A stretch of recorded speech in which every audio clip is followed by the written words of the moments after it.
육대장. 신선한 양지, 건강한 대파, 오래 끓인 사골 육수. 육개장 한 그릇에 온 힘을 다하니까 건강하다.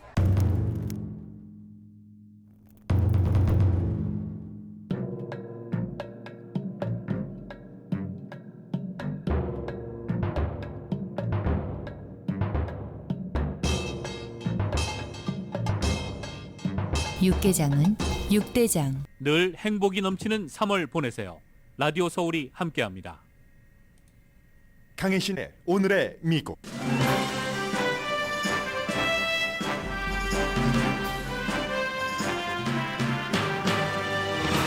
로스앤젤레스와 여러 면에서 비슷한 시카고시 유권자들이 40년 만에 처음 현 시장을 재선 예비선거에서 탈락시켰습니다. 미국 대도시의 공통적인 문제를 해결하는 데 실패했기 때문입니다. 그래서 캐런 베스 LA 신임시장의 모델을 쳐다보고 있기도 합니다. 바이든 행정부는 지금까지 지난 20년 만에 처음으로 아시안 아메리칸이나 퍼시픽 아일랜더 장관이 없는 행정부입니다. 그런 행정부를 아시안 아메리칸 정치인 등이 압박한 결과 오늘 바이든 대통령이 첫 번째 아시아계 장관을 지명했습니다. 장관 후보를 지명했습니다. 연방대법원이 어제 하루 심의한 바로는 바이든 대통령의 가장 야심찬 행정명령이 그 학자금 탕감이 사장될 가능성이 높다고 전문가들이 예상합니다. 그러나 살아날 가능성이 전혀 없는 건 아닙니다. 케빈 맥카티 공화당 하원 의장이 1월 6일 의사당 폭동 사건 관련 4만 2천 시간 분량의 비디오를 팍스뉴스 터커 칼슨에게만 준 뒤 민주당의 비난은 예상됐었습니다. 그런데 공화당 내부에서도 일종의 제동을 걸고 있습니다. 크리스토퍼 레이 연방수사국장이 코비드-19 기원에 대한 입장에서 우한 실험실 유출론을 처음으로 공개적 확인을 했습니다. 미국 정보 커뮤니티 내부 분열에 불이 붙었습니다. 트럼프 전 대통령이 팍스 소유주 루퍼트 머덕을 공격합니다. 루퍼트 머덕이 트럼프 부정선거 주장을 팍스 진행자들이 거짓인지 알면서도 방송했다는 법정 진술을 했기 때문입니다. 여러분 안녕하십니까? 오늘의 미국 강혜신입니다. 미국에서 살고 있기는 합니다만은 오늘이 3월의 첫날이기도 하지만 3.1절이기도 합니다. 많은 그 3.1절 관련 뉴스를 굿뉴스를 중심으로 해서 저희 라디오 서울 정규 뉴스 시간에 여러분들께서 지속해서 들으실 것 같습니다. 오늘은 지금 사무실 스튜디오에서 바라보이는 저 멀리 그 산봉우리 자락을 보이면은 그 산 완전 끝에 봉우리와 구름이 맞닿아 있습니다. 그런데 가장 아래는 반짝임이 없고 그리고 이제 그 윗부분은 반짝임이 있는, 어떻게 말씀드려야지 되나요? 여자의 아주 그 정성 들여서 화장을 한 눈 화장의 아름다운 그 눈매라고 할까요? 여성분들은 다 아시는데요. 남성분들이 더 잘 아실까요? 맨 아래쪽 이 눈 그 아이래쉬 눈썹과 닿아 있는 맨 아래쪽은 반짝임이 없는 매트한 그런 분위기고, 그리고 그 위에는 약간의 좀 부담스러운 펄이 아니라 약간의 반짝임이 있는, 여러분들 그 초록색 그 구름에 반짝임이 있는 그런 것 아시죠? 그런 하늘입니다. 지금 저희 스튜디오에서 바라보이고 있는 저 산의 모습은. 로스앤젤레스 이제 오늘까지만 비가 내린다고 하고요. 네, 이런 날씨도 여러분들께 아주 중요한 뉴스가 된다고 생각이 되지만, 오늘은 여러분들께 로스앤젤레스와 아주 많이 비슷한 정치 성향도 그렇고 지금 처해 있는 가장 중요한 문제도 그렇고, 시카고의 시의 유권자들이 왜 40년 만에 처음으로 현 시장의 재선에 제동을 걸어버렸는가, 예비선거에서 떨어져 버렸습니다. 4월 달에 본선거를 치르는데 이 결선에서 2명의 후보가 겨루게 되는데 현 시장이 17%만 지지를 받고 탈락해버렸습니다. 현 시장은 이제 흑인 여성 시장이고요. 로니 라이트 훗, 며칠 전부터 굉장히 미국 전국적으로 주목을 했었던 그런 그 뉴스입니다. 결선은 시의 교육 시스템 그 총책임을 맡았던 그 폴 발라스라는 백인 남자입니다. 34%의 지지를 받았고 또 다른 사람은 20%의 지지를 받은 전에 교사이기도 했고 노조도 이끌었던 브랜든 존슨. 이 사람은 흑인 남자입니다. 남자인데 한 사람은 백인이고 한 사람은 흑인이고 여기서 왜 중요한가 하면은 첫 번째에 그 로니 라이트훗 현 시장이 떨어졌는데 굉장히 첫 임기에 진보적인 정책을 펼쳤습니다. 그래서 이제 예비선거 후보 9명 가운데 3등을 했거든요. 왜 졌는가? 또 이러한 모든 뉴스가 어제부터 여러분들 텔레비전 보신 분이라면 전부 시카고 시장 선거에 집중을 하는데 왜 미 전국이 시카고 시의 시장 선거를 주목하는가? 물론 우리가 로스앤젤레스 시장 선거할 때도 항상 로스앤젤레스가 미국에서 제2의 도시이기 때문에 중요하다 했습니다. 그리고 또 실제로 뭐 로스앤젤레스 정도 시장을 지내면 그 다음에 다음 정치 무대로 가기 때문에 그런 게 있는데 이번에 시카고의 시장 선거는 그런 면이 아니라 지금도 텔레비전에 보이고 있네요. 기본적으로는 시카고가 미국에서 세 번째로 큰 도시입니다. 뉴욕이 넘버 원, 인구가 뉴욕 시리를 말씀드립니다. 한 880만 명 정도. 그리고 로스앤젤레스가 넘버 2, 390만에서 400만 명 정도 시리. 시카고가 한 반올림 하면 280만 명 정도 되는 인구가 많아서 그런 것도 있지만 뉴욕이나 로스앤젤레스나 시카고나 거의가 미국의 대도시들이 지금 겪고 있는 범죄 문제 때문에 그렇습니다. 이 범죄라는 이슈에 대해서 시카고의 그 시장이 지금은 떨어지고만 라이트 시장이 제대로 대처하지 못했다. 한마디로 실패했다는 겁니다. 그래서 이제 이 결과를 많이 보고 있는데 물론 결선도 아주 중요한 거고 결선은 마치 로스앤젤레스 시의 시장 선거와도 비슷하거든요. 여러분의 주변과 비교해 보셔도 괜찮을 것 같습니다. 팬데믹이 시작되고 나서 처음에는 범죄가 줄어들었다고 했죠. 아무도 밖에 나오지 않았으니까. 그런데 그 이후에는 미국에서 전체적으로 범죄율이 늘어났습니다. 범죄 데이터를 공개적으로 오픈을 하는 그런 그 27개 주에서 보면은 이게 전체적으로 알 수 있는 거거든요. 주요 범죄가 늘어나서 지난해에는 2022년도에는 2019년 팬데믹이 발생하기 직전의 해보다 중요한 여러 가지 범죄들이 전체적으로 평균 33%가 늘어났습니다. 살인율은 2021년 피크 때보다는 조금 내려갔지만 그 피크 때는 집 밖으로 안 나오다가 이제 2021년도에 좀 나오기 시작하기도 했고 그리고 그 당시에 이제 무슨 우한 바이러스에서 에이시안에 대한 혐오 범죄도 많이 있었잖아요. 그래서 올라갔던 게 있는데 강도, 자동차 절도 이런 것은 지금 최근에 계속 늘어났습니다. 자동차 절도 같은 것은 틱톡에서 어떻게 하는지를 가르쳐 주기도 하잖아요. 최근 여론조사에서 시카고 주민의 3분의 2는 도시가 안전하지 않다고 생각을 했습니다. 범죄를 그만큼 중요하게 생각한다는 이유인데 시정부가 우리의 범죄에 대해서 보호해 주지 않는다. 그러니까 시장이 실패했기 때문에 리셋 버튼을 눌러야 될 때다. 이 얘기가 시카고 주민들의 말을 그대로 반영한 뉴욕타임즈의 시카고 지국장의 얘기입니다. 그런데 시카고만 그렇습니까? 뉴욕과 오레곤도 마찬가지입니다. 뉴욕이라던가 오레곤, 시카고, 또 모두 LA를 포함해서 민주당이 강한 지역이잖아요. 주도 그렇고 도시도 그렇고 2020년도에 미네소타의 미니아폴리스에서 조지 플로이드라는 사람이 백인 경관에 의해서 거의 9분 동안 목졸림을 당하고 숨졌습니다. 그 뒤에 어떠한 일들이 있었습니까? 민주당의 도시에서 민주당의 주에서 경찰을 개혁해야 된다. 너무 공권력을 남용한다 하는 주장도 많았고 그게 이제 첫 번째고 두 번째는 그로 인해서 경찰 기금을 줄이자 하는 것들이 민주당에서 굉장히 많이 해왔었던 일입니다. 예를 들어서 유권자들이 이런 건 좋아합니다. 경찰이 그 공권력을 남용하지 않게 하기 위해서 바디 카메라를 달고 있다던가 아니면 경찰의 잘못된 그 같은 그 법 집행에 대해서도 초점을 맞추는 것 인기가 있었습니다.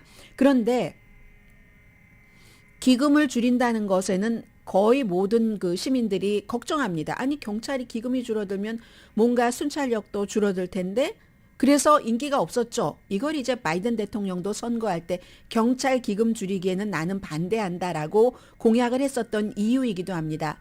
민주당 유권자들도 싫어합니다. 경찰의 기금 줄이는 것은 여론조사에 나와 있는 결과고요. 해서 범죄 데이터를 공개하는 27개 주에서 지난해의 살인율은 2019년보다 다 올라갔습니다. 진보는 이 같은 결과에 대해서 범죄에 대해서 어떻게 대처하느냐. 이 범죄에는 뭐 여러 가지 경찰만 비난을 한다. 범죄 자체에 대해서 너무 나긋나긋하다. 홈리스 피플들은 어떻게 할 것인가. 길에 저렇게 마약에 중독된 홈리스 피플들이 자리를 깔고 누워 있는데 여러 가지 얘기들이 있잖아요. 여기에 대해서 민주당의 진보들이 답을 내놓는 것을 굉장히 어려워하고 있습니다. 그래서 일부는 선거에 나가는 사람들이 그 범죄에 포커스를 맞추는 것은 우파의 논점이다. 우파의 그야말로 터킹 포인트다라고 얘기를 했는데 통계는 아니라고 말합니다. 앞서 말씀드린 것처럼. 그리고 유권자들은 민주당을 포함을 해서 통계 쪽에 기웁니다. 지금 선거에 나오는 범죄를 잡지 못하고 있는 민주당 그 후보들의 말을 듣는 게 아니라 뉴욕시는요. 현재 에릭 아담스라는 아프리칸 아메리칸 시장입니다. 2021년도에 그가 선거에서 승리했는데 그때 이 범죄에 굉장히 초점을 맞췄습니다. 그랬기 때문에 아주 부자들이 많이 사는 맨하탄 그 지역에서만 졌고 나머지에서는 싹쓸이를 하고 이겼습니다. 범죄에 초점을 많이 맞췄기 때문에 그만큼 뉴욕 시민들도 범죄를 가장 중요하게 생각한다는 게 되겠죠? 뉴욕주로 가도 마찬가지입니다. 지난해에 뉴욕주에서 공화당 의원들이 굉장히 잘했습니다. 그 공화당 의원들은 범죄에 초점을 맞췄습니다. 그에 비해서 의원이 아니라 지금은 의원이 됐지만 후보였었던 사람들이요. 그랬기 때문에 뉴욕이 그렇게 진보적인데도 공화당이 중간선거에서 성적이 좋았습니다. 민주당 후보들은 어차피 범죄는 막 늘어나는데 이것을 처리하는 방안을 내놓지도 못하고 줄이지도 못하니까 안건을 피하고 싶은 거예요. 주제를 돌리고 싶어 했었던 그런 때에 뉴욕의 그 후보로 나섰던 에릭 아담스 현재의 시장은 범죄에 포커스를 두고 하겠다라고 했기 때문에 이겼고 그리고 범죄 이슈를 피하려고 하는 사람은 지금도 에릭 아담스 뉴욕시장은 그렇게 얘기를 합니다.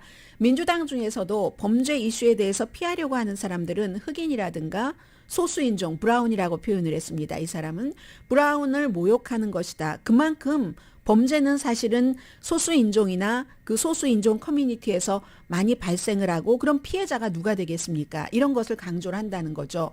그래서 얼마 전에 이제 물러난 낸시 펠로시 하원 의장이 뉴욕타임즈의 머린 다우드라는 아주 신랄하게 막 칼럼을 쓰는 그 칼럼니스트와 인터뷰를 할 때 만약에 뉴욕에서 민주당 후보들이 범죄에 대해서 우리가 어떻게 대처할 것인가 여기에 대해서 좀 강력하게 얘기를 하고 방안을 내놨으면 민주당이 하원에서 다수당 자리를 지킬 수 있었을 것이다.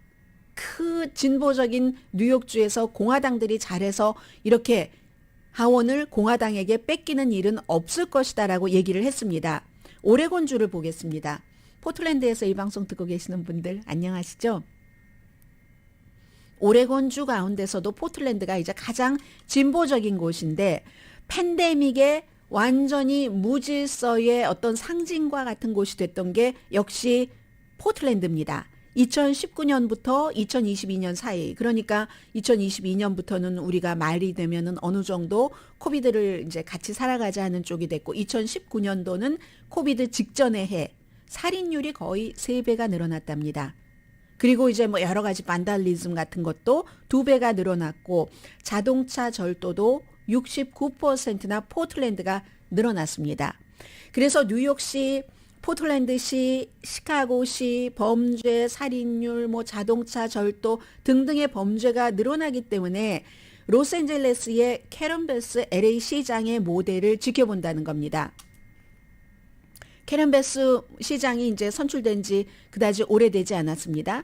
물론 최근에 이제 그 경찰국과 약간의 마찰도 있지만 원래 경찰국은 리 카루소 후보를 지지를 했었고요. 백인 남자 후보 캐런 베스보다 뭐 열 몇 배 돈을 많이 쓰고 그리고 정치 경험은 없지만 굉장한 개혁을 이룰 수도 있겠다라고 많은 한인분들도 표를 던져주신 그 릭 카루소를 이겼잖아요. 원래는 쭉 공화당이었다가 로스앤젤레스에서 공화당 가지고는 그러니까 민주당으로 당적을 이제 후보로 나오면서 바꾼, 뭐 물론 로컬 선거에서 시장 선거에서 뭐 당은 상관은 없습니다만, 그리고 캐런 베스는 아주 오랜 민주당인데 캐런 베스가 성공을 한 것부터 지금 해나가고 있는 이 모델을 보자는 겁니다.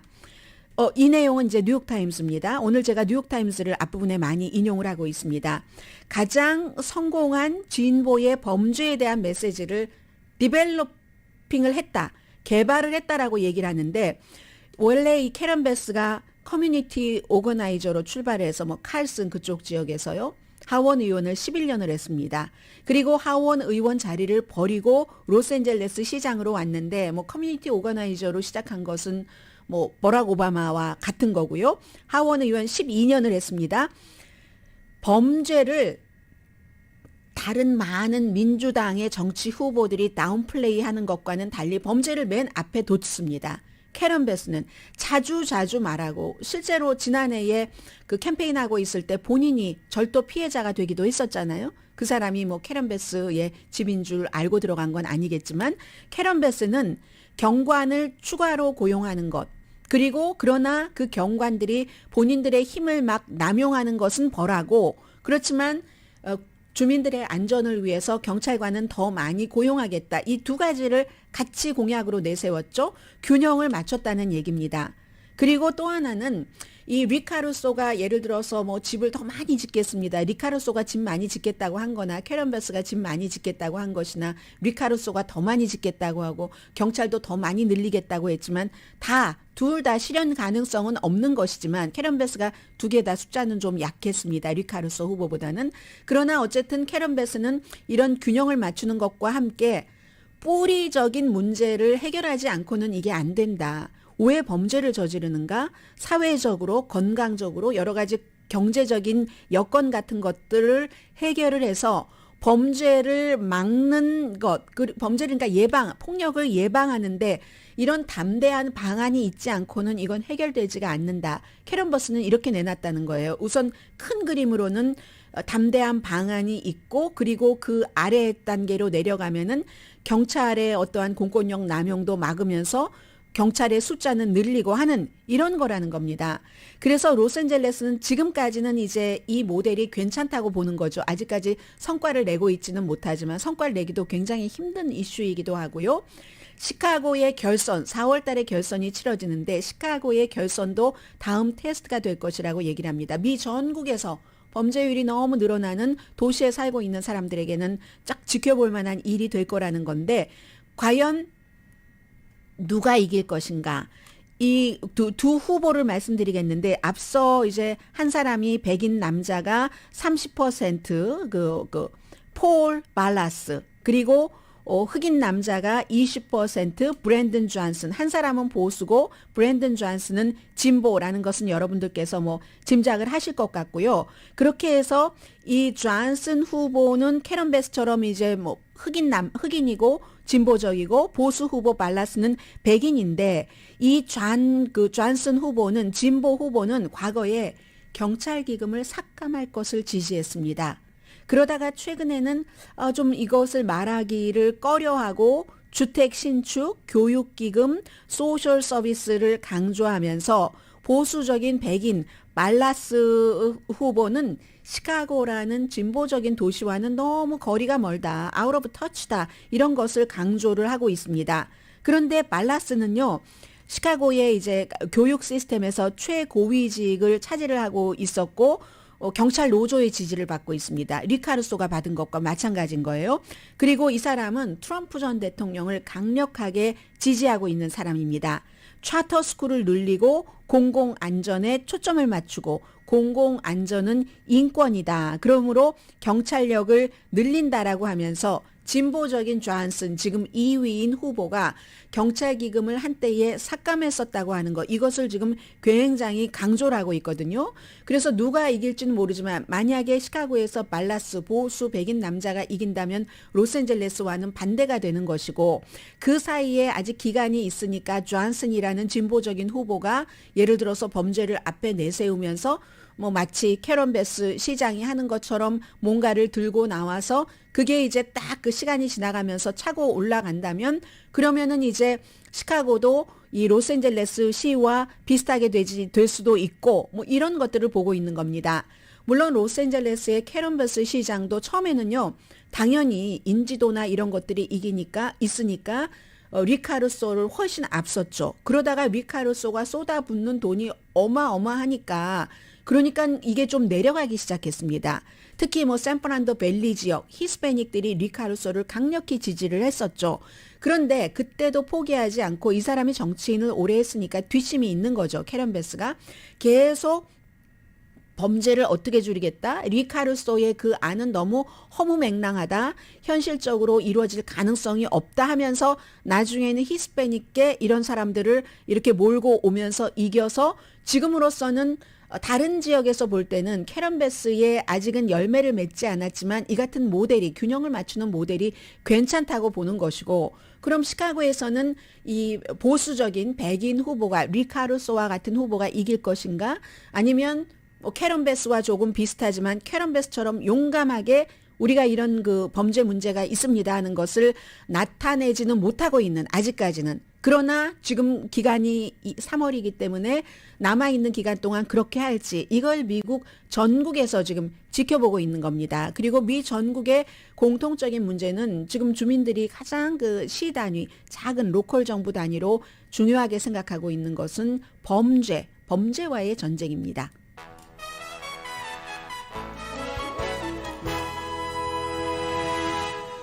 오늘의 미국은 신용의 상징 유한양행 건강식품과 누구나 젊어지는 얼굴, 피부과학 셀리온, 이민법 가정법 전문 제인정 종합법률사무소, 프리미엄 고기 쌈밥 전문 레스토랑 쌈, 재래식으로 직접 만든 검정콩 생순두부 수라원 순두부, 총 20억 달러 승소 교통사고와 상해 전문 브라이언 타필라와 CG로 변호사 공동 후원입니다. 잠시 뒤에는 뭐 아주 중요한 뉴스들 전해드려야죠 뭐. 잠시 뒤에 뵙겠습니다. 하늘은 점점 맑아지고 있습니다. 이제 매트했던 그 회색은 사라지고 밝음, 그렇다고 반짝임도 없는 밝음의 로스앤젤레스 하늘이네요. 새벽에는 엄청 비 내렸었거든요.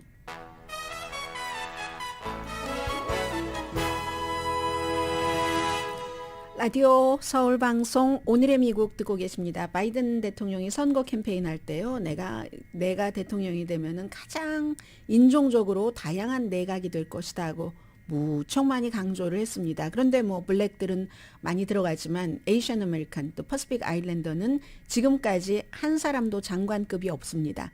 지난 20년 만에 이런 일이 처음이에요. 트럼프 전 대통령 때도 미치 매코넬의 그 와이프 일레인 차오를 장관으로 했었잖아요.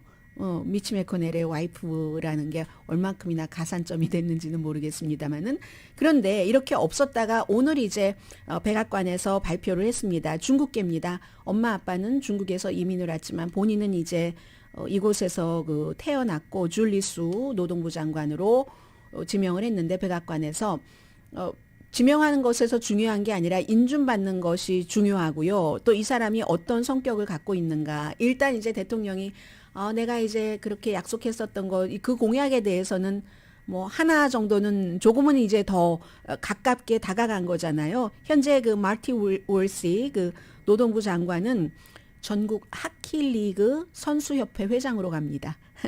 그래서 이 자리가 비게 된 건데, 인준되면은 이제 이 바이든 행정부에서는 최초의 아시아계 장관이 되는 겁니다. 특히 바이든 대통령이 오늘 인준이 아니라 지명합니다 하고 강조한 거 보니까 제일 먼저 얘기하는 게 뭐 이민자의 딸이다 이런 얘기도 했지만, 노동자의 권리를 굉장히 보호했었던 사람이다. 캘리포니아주에서 이제 노동부 장관을 지냈고요. 이건 이 그 줄리 수뿐만이 아니라 본인이 얼마나 친노조 대통령이라고 선거 캠페인을 할 때부터 강조를 했었던 사람이잖아요. 대통령이 되고 나서도 여러 뭐 어디를 방문하면은 전 친노조 대통령입니다. 이렇게 블루칼라 대통령입니다 하는 것을 계속 강조를 하는 거죠. 17년 동안 무슨 근로자를 대변을 해서 근로자의 민권 같은 것을 대변을 해서 일을 했고, 특히 이제 보이지 않는 사람들, 이런 때는 이제 힘이 약한 사람들을 얘기를 하잖아요. 타이 봉제 공장 근로자들이 막 미국으로 인신매매처럼 들어온다던가 이런 문제를 해결한 그런 것.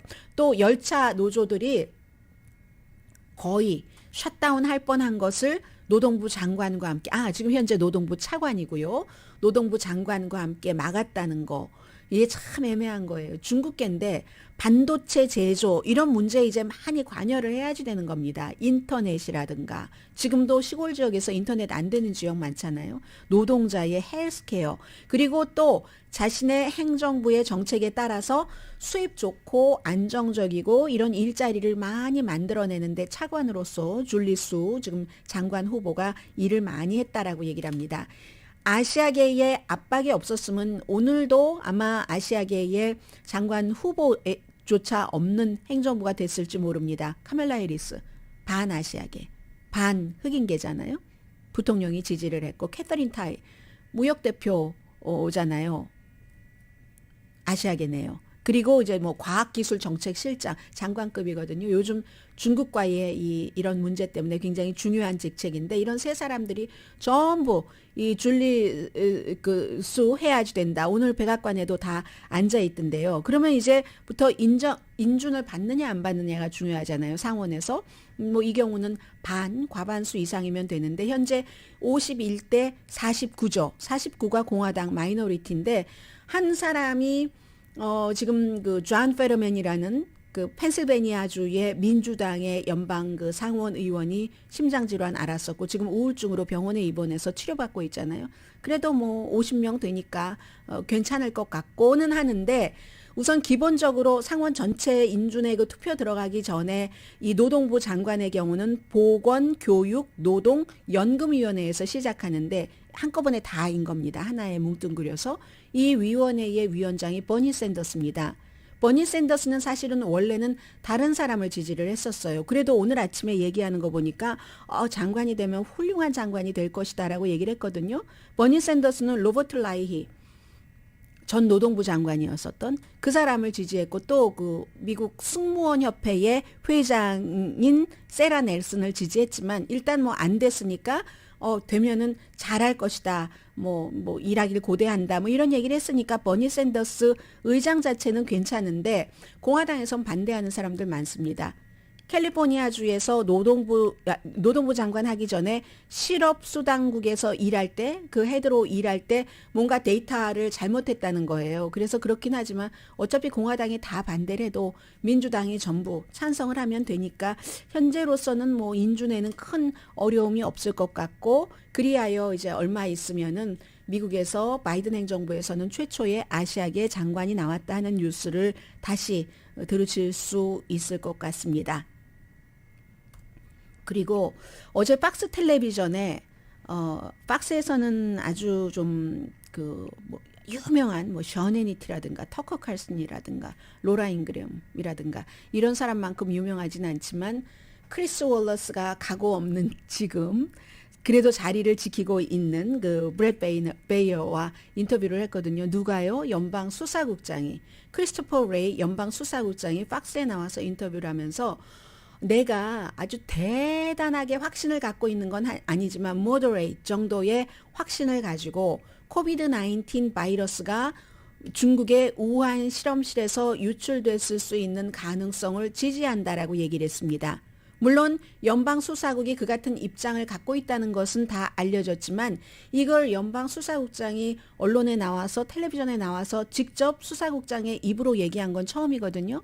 그렇게 되면은 지금 백악관은 아직 우리 미국에서는 정보국 내에서 또 전체적으로 정부 차원에서 확인한 것은 없다라고 얘기를 하고 그러면 연방수사국과 연방에너지국이 연방수사국은 moderate 정도의 확신, 연방에너지국은 low한 확신을 가지고 우한 실험실에서 나왔을 수 있는 가능성을 지지한다라고 얘기를 했고 CIA와 다른 정보국은 결론 내리지 않았고 나머지 국가정보위원회를 포함해서 4군데는 아니다. 자연 발생적이다 했거든요. 그러면 자연 발생적이다라는 쪽이 다수이고 이 두 군데는 뭐 결론 내리지 않았으니까 두 군데 2대 1로 자연 발생적인 게 다수라는 것은 있습니다. 그런데 미국에서 이 정보국 8개 정보국 큰 정보국 안에서 이 바이러스의 기원이 무엇인가가 일치되지 않았다는 것은 정보국 내의 분열을 보여주는 것이고 뭐 이건 민주주의에서 있을 수 있다는 것일 수도 있고요. 그러면 여기에 대해서 세계 보건기구는 뭐라고 얘기를 했냐면 모든 가설이 열려 있고 추가 연구가 필요하다. 새로운 조사를 촉구했습니다. 그러니까 처음보다는 중국 우한 실험실에서 나왔을 확률이 있다는 게 조금 늘어나기는 했어요. 늘어나긴 했지만 아직도 과학자들 사이에서는 자연 발생적일 수밖에 없다가 더 많고 그런데 이제 확실한 어느 쪽도 확고한 증거를 내놓지 못하니까 지금 증거가 나오지 않는 거잖아요.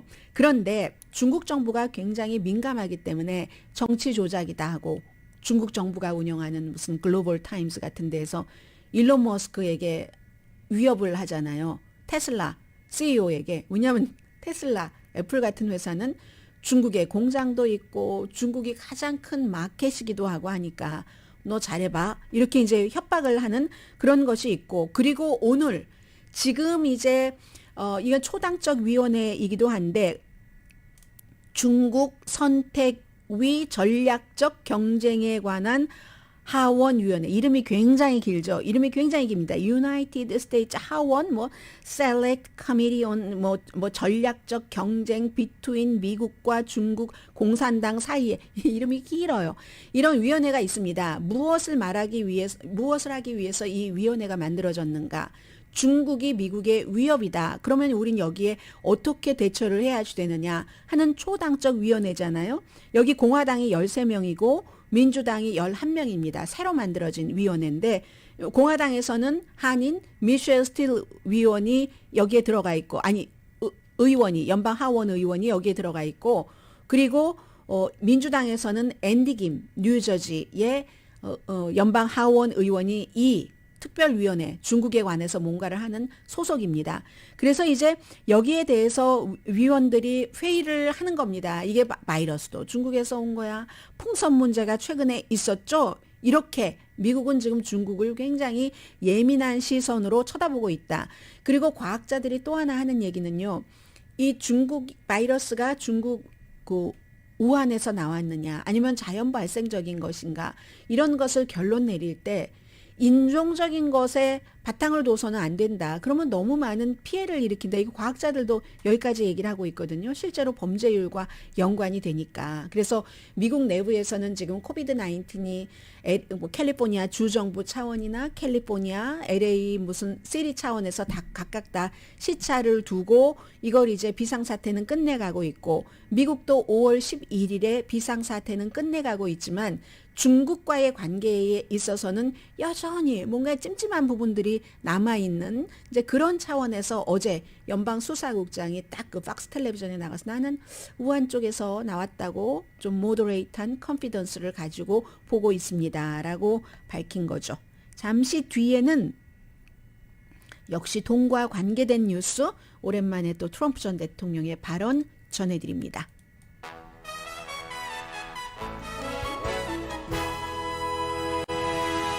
라디오 서울 방송 오늘의 미국 듣고 계십니다. 어제 이제 연방 대법원에서 3시간 동안 이제 구두 변론이죠. 이쪽과 양측의 얘기를 무엇에 관해서요. 바이든 대통령의 학자금 탕감 행정명령에 대해서 특히 이제 6개 주의 네브라스카를 포함한 주의 고소 대통령이 권한이 없다. 그리고 이제 대통령 측은 우리가 권한이 있다. 법 2003년도에 만들어진 히어로스 액트를 근거로 해서 한 거다. 비상시에 이런 팬데믹이었기 때문에 이런 것을 3시간에 얘기를 들었는데요. 지금 연방대법원 6대3에서 결국은 쭉 그 연방대법원에서 대법관들이 9명이 전부 얘기한 것을 쭉 들어본 전문가와 기자들이 하는 얘기는 보수 대법관이 이 행정부의 우선순위, 바이든 대통령이 정말 야심차게 내놓은 거잖아요. 학자금 탕감이라는 게. 돈을 많이 벌지 못하는 그런 학자금, 융자금을 갖고 있는 그런 사람들에게 개인 $10,000 그리고 펠 그랜트까지 받았으면 $20,000를 삭감해 준다 하는 이 야심찬 계획이 여기에 정말 망치질이 가해졌다. 그러니까 크게 이게 바이든 편에 들 수 있을 것 같지는 않다 하는 것으로 보고 있는 것 같다는 건데, 예를 들어서 이제 보수적인 존 로버츠 대법원장의 경우는 돈을 얘기를 했습니다. 이게 결국은 4,300억 달러가 든다고 하니까 이걸 어떻게 할 것인가. 약 2천만 명 이상이 탕감이 된다면 이 돈을 어떻게 할 것인가를 물어봤고요. 그에 비해서 진보는 소니아 소토마요르를 포함해서 카탄지 잭슨 브라운, 최근에 연방 대법관이 된 사람까지 전부 저소득층, 특히 이제 어려움을 겪는 이런 사람들, 사회에 처음 나왔거나 수십 년 됐어도 아직도 못 갚고 있는 이런 사람들을 위한 이런 것은 크게 도움이 될 것이다. 대체적으로 이제 그런 시각을 줬고요. 저는 특히 에이미 코니 베럿이라는 트럼프 전 대통령이 지명을 했고 가장 젊은 나이죠. 그리고 보수성으로는 이루 말할 수 없는 젊은 여성인데 낙태에 굉장히 강하게 반대하는 이 에미 코니 베럿이 뭐라고 했냐면, 진보와 함께 진보 3명의 엘리나 케이건과 소니아 소토마요르 그리고 케탄지 브라운 잭슨 연방 대법관과 함께 보수 중에 보수인 이 에미 코니 베럿이, 아니 그런데 6개 주정부가 이런 소송을 할 권리가 있는가 하는 것을 표현을 했습니다.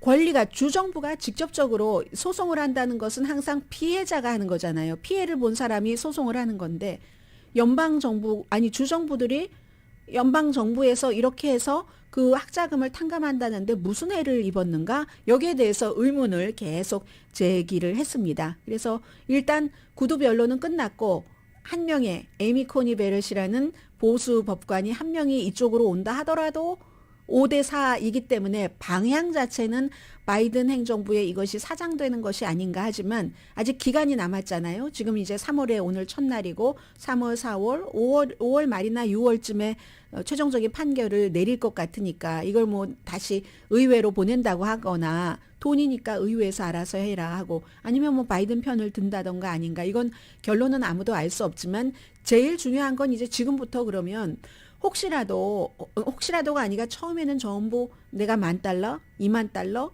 삭감이 되는 줄 알았죠. 융자한 돈이. 그런 분들은 어떻게 하셔야지 되는가. 지금까지는 아무 일도 안 하셔도 됩니다. 아마 연방 대법원이 판결을 내린 이후에 움직이면 될 것 같습니다. 연방 정부에서는 기본적으로는 5월 11일까지는 비상사태로 하고 있으니까 그 빚 상환은 아직까지 안 해도 되고, 그리고 나서 연방 대법원이 판결을 내리고 나면 판결을 내리고 그 이후 60일부터 이 돈에 관한 것이 어떻게 집행되는가 하는 것이 시행이 된답니다. 그러니까 이제 아직까지는 걱정을 안 하셔도 될 것 같습니다. 다만 이제 이런 것으로 보면은 정부가 분열이 되면은 연방 대법원까지 분열되면은 모든 것들을 의회에서 하지 못하고, 의회에서 안 되니까 오바마의 드리머 법이라든가 아니 행정명령이라든가 이런 게 대통령의 행정명령으로 나오는 거잖아요. 그럼 또 반대 측에서 또 이걸 또 뒤집고 이렇게 되는 일이 많아진다. 지금 같으면 이제 연방 대법원이 제일 파워풀한 거죠. 거기서 딱 막혀버리니까. 트럼프 전 대통령이 팍스 소유주 루퍼트 머덕을 공격합니다. 여러 차례 지금 소셜미디어를 통해서 공격을 했습니다. 이 내용은 어제 루퍼트 머덕의 법정 증언을 여러분들께 말씀을 드렸습니다.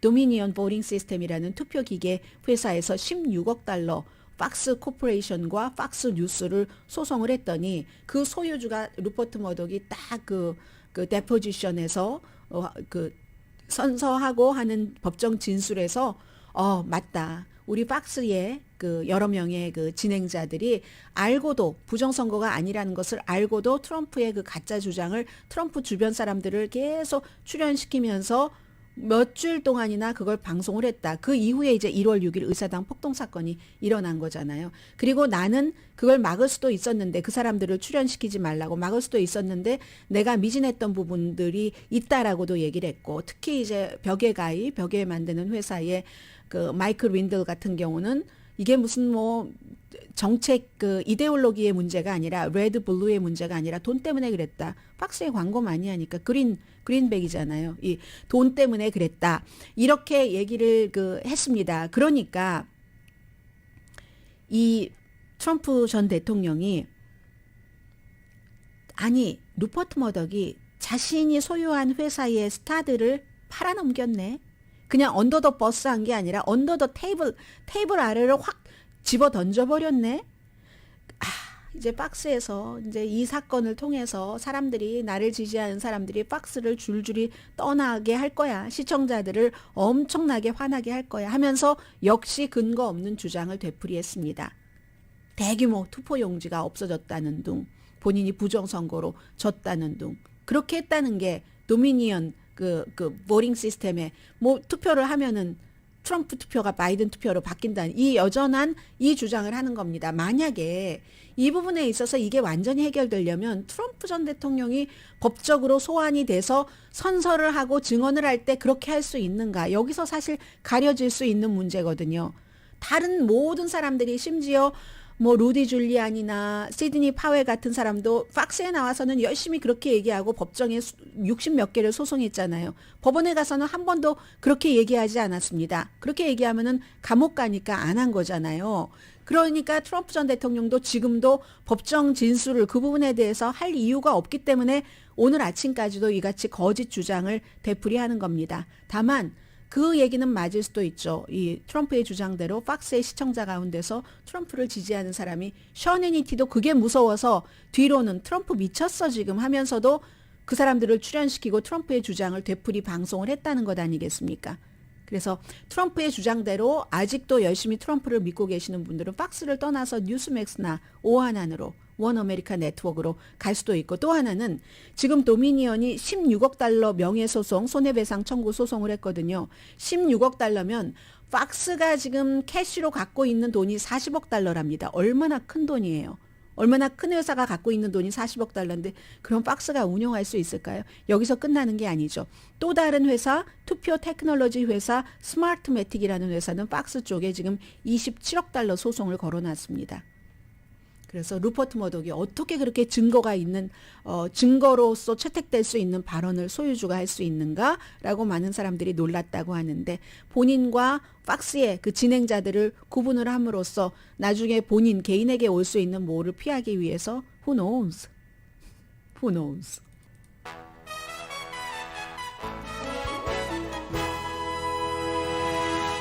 라디오 서울 방송 오늘의 미국 듣고 계십니다. 130년 전에 얼마 전에 그 중국 풍선 이렇게 뭐 추락시키고 격추시키고 한 그 레이크 휴런이요. 휴런 호수에서 1894년도에 침몰했던 배가 지금 발견이 됐답니다. 사진을 보니까요. 어디에 막 묶여 있는 이것도 그대로 있는데 1894년도에 곡물을 실은 그런 그 배와 충돌을 해서 두 배가 다 가라앉았답니다. 그리고 지금 나타난 거거든요. 그 당시에 이제 살아난 사람은 단 2명 뿐이라는데, 이런 것들을 끊임없이 파헤친 사람들도 그렇고, 결국은 나타날 것은 130년이 지나도 나타나나? 뭐 이런 생각도 들고요.